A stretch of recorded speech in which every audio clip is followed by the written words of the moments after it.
What up, y'all? It's your boy Fro Thizzle in the building. Ain't nothing to it but to do it. So the first two I saw for April were Saw 6 and Jigsaw.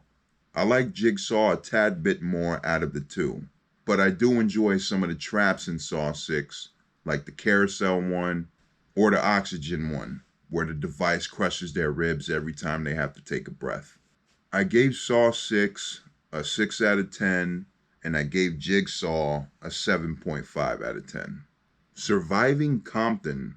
This one was a weird watch, but I thought it was pretty decent. It's a Lifetime movie based on Miss L.A., the singer back in the 90s. There's a strong depiction of abuse if you know her story. And they show it in the movie. At times it doesn't let up and it's pretty brutal. But there were one or two times that I felt it was a little bit over dramatized for the film. The lead actress playing Miss L.A. did a great job. I thought she nailed the voice, the singing, the look. Great job. I feel like the casting director should be fired for everybody else. The nigga playing Eazy-E doesn't look like him. The dude playing Ice Cube doesn't look like him or sound like him. Decent film, especially for a Lifetime production, but there's some pretty cheesy moments as well. I give Surviving Compton 6.5 out of 10. The 1981 classic, The Evil Dead. This one's a rewatch for me, but this is the first time I've seen it as a quote-unquote adult, like a grown-up viewing.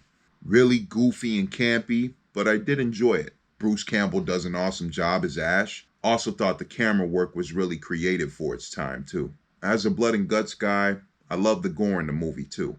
Holds up well and looks great, even to this day.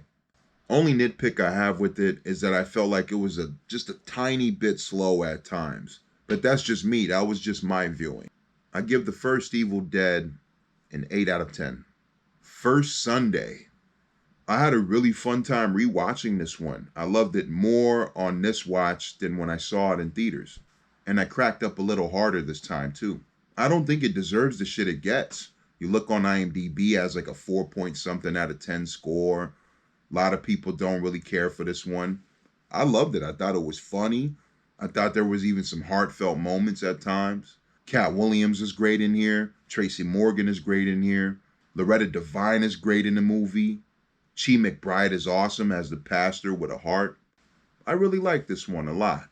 I'd give it a 8.5 out of 10. Snatch. I never got to see this one, and it's always been on my watch list like forever. But I really liked this one. I enjoyed it, and I thought it was dope. It was a fun watch. Awesome performances from a very dope cast. Despite Benicio del Toro, who's usually a really, really great fucking actor. But in this one, I didn't know what fucking accent he was trying to do in the beginning. I'm like, is he Italian? Is he French? Is he Spanish? I didn't know what the fuck he was doing. Snobbish Fro. The camera work is a little too weird for me at times, for my taste. But it's not throughout the film. They only do that maybe 2 or 3 times. I'm going to give Snatch a 9 out of 10. Session 9. I saw this one because I've been hearing how great it is and how scary it is. And I didn't love this one, yo. I think it's a tad bit overrated. There's some decent moments with the creepy tape recordings, but there was nothing fucking scary to me at all. There was also some other decent stuff with how the crew are going a little crazy and the place is making them see things and doubt things and shit like that.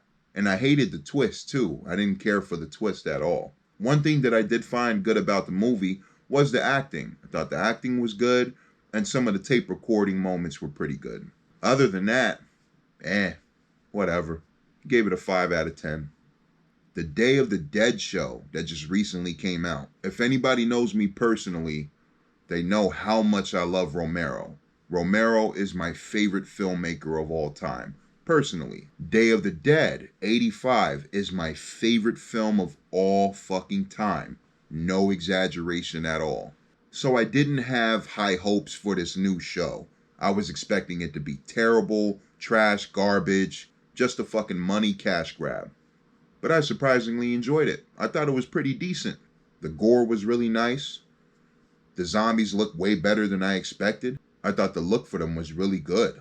The writing is really, really, really cheesy and bad at times, and the acting can be too. But overall, I didn't mind it too much. I give the show a 7 out of 10. I enjoyed it.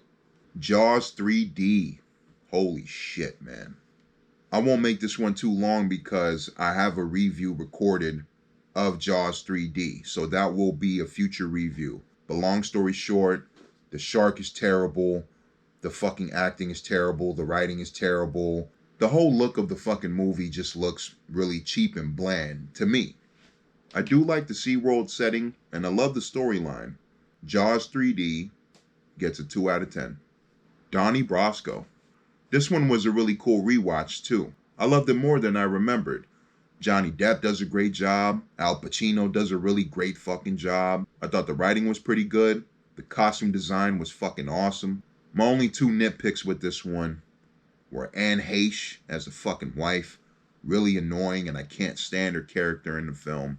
And I thought that it dragged at times. But that's just me. Whenever I say it dragged, I just felt it was a little slow, kind of sitting there like, all right, come on guys, pick up a little bit, pick up. And then it does. You're like, okay, cool, we're back in the game. But I really enjoy this one. And I give Donnie Brasco an 8.5 out of 10. We got another rewatch with Toy Story 1. I will be reviewing all 4 movies down the line. I know 3 gets a bad rap, but I really enjoy it.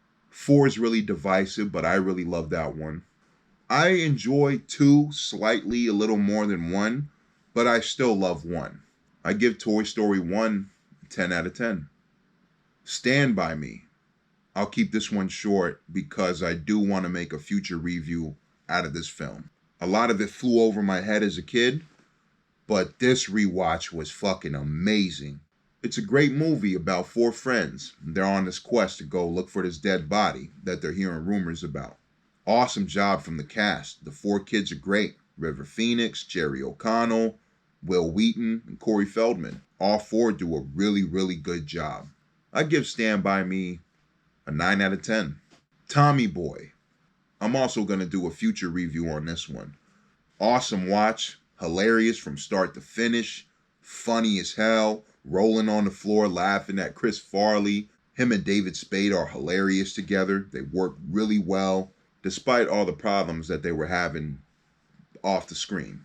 Funny and even surprisingly heartfelt too, like the moments with Tommy and his dad.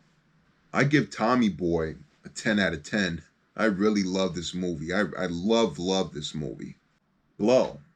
Another rewatch. Another one that I loved. Great cast. You got Johnny Depp playing George Young. Does a great job. Ray Liotta puts in my favorite performance as George's father. Only nitpicks for me are Penelope Cruz as George's wife and Rachel Griffiths as George's mom. 2 characters that I found extremely unlikable. I hate them every time I watch this fucking movie. But despite that, Blow gets a 9 out of 10 from me. And now we're at the last movie that I saw in April. St. Vincent, starring Bill Murray. Love this one. Bill does a great performance. Plays this Vietnam vet who's kind of a scumbag, unlikable character, but has a heart underneath.